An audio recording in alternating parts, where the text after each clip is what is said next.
थे। जो कोई भी उनके समक्ष हो गया, कृतार्थ हो गया, बस कुछ पाना शेष रह ही नहीं जा गया। ऐसे समर्थ महापुरुष की कृपा से ही हम सब लोग यहाँ पर एकत्रित हुए। उन्हीं की कृपा है जो हम सबको यहाँ पर खींच करके ले आई है। जरा ख्याल करें कहां कहां से भाई बहन इस अवसर पर यहाँ पर आ गए। भगवान श्री कृष्ण की जन्माष्टमी के अवसर पर कैसा संयोग है और कैसी उनकी विलक्षण आकर्षण शक्ति है जो हम सबको बरबस यहाँ पर खींच करके ले आई है। उसके लिए कोई शब्द नहीं है। कैसे थे, क्या थे, इन आंखों ने दर्शन किए, लेकिन जैसे तुलसीदास जी ने लिखा है कुछ समझ नहीं पाए कि ऐसे महापुरुष का भी दर्शन इन आंखों से हो गया। उन्हीं की कृपा है कि यहाँ पर हजारों भाई बहन एकत्रित हुए हैं इस शुभ अवसर पर, और गुरु महाराज ने अपनी शक्तियों का भंडार खोल रखा है।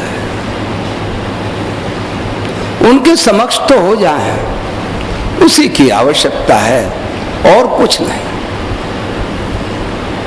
कितने कष्ट उठा करके लोग यहाँ पर आए, कितने दूर दराज के सफर किए। सफर में तो कितने कष्ट होते हैं हम सब जानते ही हैं, लेकिन एक बस शक्ति थी जो यहाँ पर खींच करके हम सबको एकत्रित कर रही है। वो शक्ति यहाँ पर व्याप्त है, सब पर कृपा कर रही है। उसी के लिए हम सब उसे प्रार्थना करें कि हम सबको भी शक्ति प्रदान करें। बलमसी बलमय देहि, हे परमात्मन, हे गुरुदेव, आप शक्ति के भंडार हैं, हमको भी वो शक्ति दें। ओजोवसी ओजोमय देहि, आप ओज के भंडार हैं, हमें भी वो ओज अपना प्रदान करें। उसी के लिए हम सब यहाँ पर एकत्रित हुए। परम समर्थ गुरु महाराज की वाणी है। बातें करते करते जीवन समाप्त हो गए, तर्क वितर्क में ही योग समाप्त हो गए, पर वह न मिला जिसकी तलाश थी। अब जो करना है तुरंत करें, बस इसमें ही सब कुछ उन्होंने कह डाला है। इस मनुष्य जीवन को प्राप्त करके हमारा उद्देश्य क्या है, क्या करना चाहिए हम, और क्या करते चले जा रहे हैं, उसी के लिए उनकी वाणी जो है वो कह रही है, अरे बातों में मत उलझते रह जाओ, अरे तर्क वितर्क मत करो, उस महापुरुष के समक्ष हो जाओ जो शक्ति का भंडार है, शांति का आगार है, उसके समक्ष हो तो जाओ। उसी के लिए तो साधना है और कुछ नहीं। परम भागवत पंडित जी महाराज लिखते हैं, जन्म से पहले हम कहाँ थे, मृत्यु के पश्चात कहाँ चले जाएंगे, ये कोई ठीक ठीक बता न सका। अब बस हमें इस जन्म और मृत्यु के बीच का थोड़ा सा समय मिला है, इसको तो राग द्वेष में बर्बाद न करो। यही तो होता चला जा रहा है हम सबसे। ये राग द्वेष जो है यहाँ पर आकर के हम सबसे लिपटे हुए हैं, इनसे त्राण पाना असंभव ही दिखलाई दे रहा है। और ये सब क्यों है? अविद्या के कारण, अज्ञान के कारण। हमारे सब अज्ञान के कारण ही हम सब इन राग द्वेषों में फंसे हुए हैं। और उस अज्ञान से, उस अविद्या से सबसे पहली चीज जो आई वो अस्मिता थी। मैं हूं, मैंने ये किया, मैंने वह किया, मैं नहीं होता तो ये काम न होता। ये मैं जो आ गई, बस वही उस परमात्मा से इस जीव को पृथक करती चली जा रही है। ये मैंपना जो है सबसे बड़ा क्लेश है मनुष्य के साथ। और कैसा जीवन है ये मनुष्य का, कैसा क्या है परमात्मा ने कृपा करके ये दिया है। कबहू की कर करुणा मैं देत ईस बिन हित सने। ये नरदेही जो है कभी करुणावश वो परमात्मा हो जाता है तो जीव को वो प्रदान की जाती है। और वो कैसी है, साधन द्वारा जही न पाए पर लोक संवारा। तुलसीदास जी महाराज कहते हैं कि साधना का धाम है ये मनुष्य शरीर जो है, मानव योनि जो है, वो उस परमात्मा को प्राप्त करने की एक सीढ़ी है। इसी मनुष्य योनि के द्वारा ही ये जीव उस परमात्मा को, जिसका वो अंश प्राप्त कर पाएगा, और कोई दूसरा जरिया है ही नहीं। लेकिन कैसे प्राप्त करे, वो तो राग द्वेष में फंसा हुआ है। तीसरा क्लेश आ गया, राग और द्वेष। राग क्या है, जिससे हमें कुछ थोड़ा सा मतलब दिखाई देता है, उससे राग हो जाता है, मोह हो जाता है। सुखानुशयी राग, और जिससे कुछ मतलब नहीं सकता है, दुखानुशयी द्वेष, उससे द्वेष होता है, अकारण ही हो जाता है ये सब कुछ। और सबसे भयभीत करने वाला जो पंचम और अंतिम क्लेश जो मनुष्य के संग में, या यूं कहिए जीव मात्र के संग में लगा हुआ है, वो अभिनिवेश है, मृत्यु का भय। प्राणी मात्र उससे त्रस्त है। कुछ पता नहीं कि इस क्षण में हम हैं या न रहें। प्रिय पांडे जी का आज यही तो हुआ। क्या थे, कैसे थे, बस एक सांस नहीं आई किस तो कुछ कहा नहीं जा सकता है कैसे ये सब हो जाता है। और ये सब कुछ जो है वो अज्ञान के कारण ही, अविद्या ही इसकी जननी है। उससे हम कैसे त्राण पाए, कैसे उससे पिंड छूटे, क्या किया जाए उसके लिए। उसके लिए बस पंडित जी महाराज लिखते हैं, जीवन में एक साथी तलाश लो। जब सच्चा साथी मिल जाए तो उसकी आज्ञाओं का पूर्णतया पालन करो। इस निराकार स्वरूप में यहाँ पर आकर के हम सब के ऊपर कृपा करने के लिए आया करता है। गुरु महाराज हमारे जो थे उसी श्रेणी में थे, उसी में आए, उसी क्या कहा जाए, कितने कितने लोग हैं जो उनके इस ऋण से कभी उड़ नहीं हो सकते। पंडित जी महाराज लिखते हैं, सब ही से हो जाए गुरु से उड़न नहीं हो।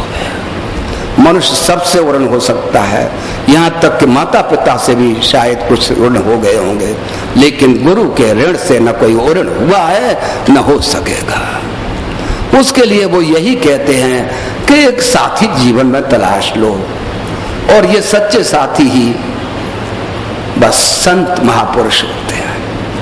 और हमारे गुरु महाराज जी ने तो यही कहा, अरे भाई मुझे अपने परिवार का सदस्य क्यों नहीं मान लेते हो? अरे तुम छोटे हो, मुझे चाचा पिता दादा की तरह से मान लो, बराबर के भाई मान लो, ये सब संबंध मुझसे रख लो, और मैं तुम्हारे सदस्य, तुम्हारे परिवार की सदस्य की तरह से मैं भी तुम्हें प्रेम से आप्लावित करता रहूंगा। गुरु महाराज को वो प्रेम अपने गुरु महाराज से ही मिला था। परम संत डॉक्टर नरेंद्र कुमार जी महाराज लिखते कि परम संत दादा गुरु महाराज साहब ने जब गुरु महाराज को आज्ञा प्रदान की तो बस यही कहा था कि देखो तुम्हारे पास जो कोई भी आए, वर्ग भेद बिना, सब कुछ बिना देखे हुए, उन सबको इस विद्या का दान करते रहना। दूसरी बात उन्होंने ये कहा कि भाई तुम सबसे इतना प्रेम करना कि सब तुम्हारे हो जाएं और तुम सबके हो जाओ। गुरु महाराज का वो प्रेम ही तो है, वो प्रेम का पसारा है यहाँ पर और कुछ नहीं है। उस प्रेम के पसारे में यहाँ पर सब आबद्ध हैं और प्रेम की वर्षा अविरल होती चली जा रही है। हम सब आकंठ उसमें भीगते चले जा रहे हैं। क्या कहा जाए उनकी अहेतु की कृपा के लिए। गुरु की कृपा अहेतु की हुआ करती है, जिसके पीछे कोई कारण विशेष नहीं हुआ करता है। ऐसे ही समर्थ के दरबार में हम सब यहाँ पर एकत्रित हुए हैं। परम संत डॉक्टर ब्रजेंद्र कुमार जी महाराज बड़े भैया साहब लिखते हैं, मैं अपने पीछे एक लीक छोड़ाया हूं, उस लीक पर चल करके तुम मुझसे मिल सकते हो। मैं तुमसे दूर नहीं हूं, नजदीक से नजदीक हूं। वह लीक है ईमानदारी की, पवित्रता की। महापुरुष लीक ही तो छोड़ जाते हैं। महाजनो ये न गतः सपंथा, जिस रास्ते से महापुरुष जाते हैं वही रास्ता हम सब के लिए अनुकरणीय है। उस रास्ते पर ही चले, यही उनकी आज्ञा थी और उन्होंने ऐसा राजमार्ग बनवा दिया है। वे खटके चले तो चलो इस पर। जैसे कि सरकार बहुत बड़ी नदी है, कोई पार नहीं हो सकता है, पुल बनवा देती है। मनुष्य पशु ही क्या, चींटी तक उसे पार कर जाती है। ऐसे ही उन महापुरुष ने ऐसा बृहत क्षेत्र हम सबको इस भव सागर से पार करने के लिए प्रदान किया हुआ है।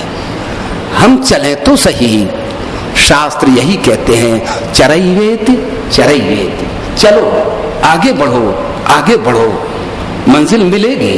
ऐसा नहीं हो सकता है कि मंजिल न मिले। जो चले हैं पहुंचे हैं। लेकिन जैसे पंडित जी महाराज ने कहा था, किसी साथी के बस अपना हाथ पकड़ा दो उसे। जैसे मेले में माँ के साथ में बच्चा जा रहा है, बच्चे ने माँ की उंगली पकड़ ली तो उंगली छूट भी जाती है और बच्चा बिछुड़ भी जाता है, दुखी होता है। यदि माँ उसके हाथ पकड़ ले तो उस मेले का आनंद भी लेता चला जाता है और माँ के साथ भी रहता है। ऐसे ही गुरु महाराज से हम सब करबद्ध प्रार्थना करें। इस स्वर्णिम अवसर पर हम सब का भी हाथ पकड़ लें। हम तो छूट जाएंगे अगर आपके दामन पकड़ेंगे, लेकिन आप हम सबका हाथ पकड़ लें। उसी के लिए प्रार्थना है और उसी के लिए हम सब एकत्रित हुए हैं। बस क्या करना है, केवल इतना ही है कि उनके सामने हो जाएं। भाई शरीर से तो हम सब बैठ गए आकर के, मन से सामने हो जाएं, उसी की आवश्यकता है। कबीर साहब लिखते हैं,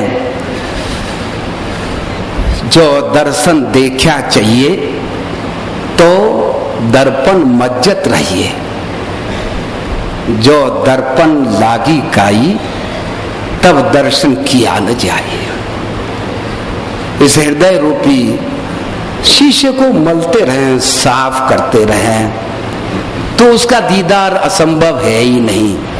साफ कैसे करें? गुरु पद रज मृद मंजुल अंजन, नयन अमीय दृग दोष विभंजन। गुरु के चरणों की रच अपनी आंखों में आंज लो और वो नेत्रों के लिए अमृत सदृश हुआ करती है, और नेत्रों में जो अपने तेरे का जो भेद आ गया उसको दूर कर देती है। उसी रज की आवश्यकता है, उसी पराग को, उन चरण कमलों के पराग को अपने अंतर में मांझ लें, बस पवित्र हो जाएगा।